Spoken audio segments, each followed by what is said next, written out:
ಆಗಿರುವ ಡಿಜಿಪಿ ರಾಮಚಂದ್ರ ರಾವ್ ಸರಿಸ video FSL ವರದಿಯಲ್ಲಿ ದೃಢ.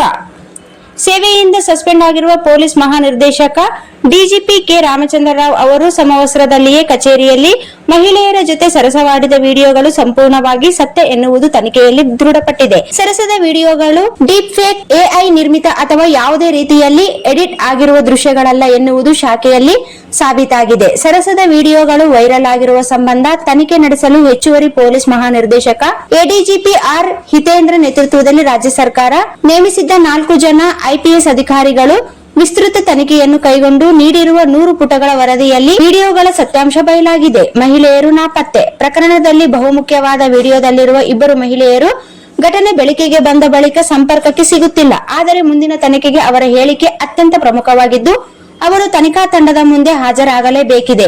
ಮತ್ತೊಂದೆಡೆ ಹಿರಿಯ ಅಧಿಕಾರಿಗಳ ತಂಡದ ವರದಿ ಬಳಿಕ ಸಿಬ್ಬಂದಿ ಮತ್ತು ಆಡಳಿತ ಸುಧಾರಣೆ ಇಲಾಖೆ ಡಿಪಿಎಆರ್ ರಾವ್ ಅವರಿಗೆ ನೋಟಿಸ್ ಜಾರಿ ಮಾಡಿದ್ದು ಅಧಿಕೃತ ತನಿಖೆ ಪ್ರಾರಂಭವಾಗಿದೆ. ಮೇ 31ರಂದು ನಿವೃತ್ತಿ. ಡಿಜಿಪಿ ರಾಮಚಂದ್ರ ರಾವ್ ಅವರು ಮೇ 31ರಂದು ಸೇವೆಯಿಂದ ನಿವೃತ್ತಿಯಾಗಲಿದ್ದಾರೆ.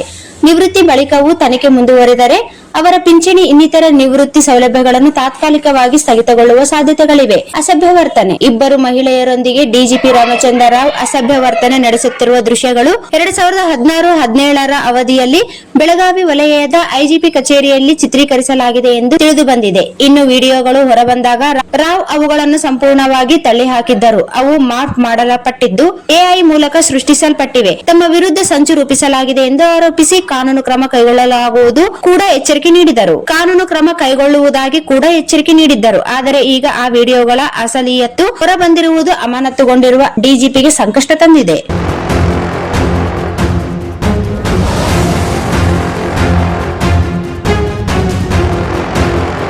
ಕಚೇರಿಯಲ್ಲಿ ಪೊಲೀಸ್ ಸಮವಸ್ತ್ರದಲ್ಲಿರುವಾಗಲೇ ಮಹಿಳೆಯರ ಜೊತೆ ರಾಸಲೀಲೆ ನಡೆಸಿದ ವಿಡಿಯೋ ವೈರಲ್ ಆದ ಕಠಿಣ ಕ್ರಮಕ್ಕೆ ಮುಂದಾಗಿರುವ ರಾಜ್ಯ ಸರ್ಕಾರ ನಾಗರಿಕ ಹಕ್ಕು ಜಾರಿ ನಿರ್ದೇಶನಾಲಯದ ಡಿಜಿಪಿ ರಾಮಚಂದ್ರ ರಾವ್ ಅವರನ್ನು ತಕ್ಷಣವೇ ಹುದ್ದೆಯಿಂದ ಅಮಾನತುಗೊಳಿಸಿ ಆದೇಶ ಹೊರಡಿಸಿದೆ.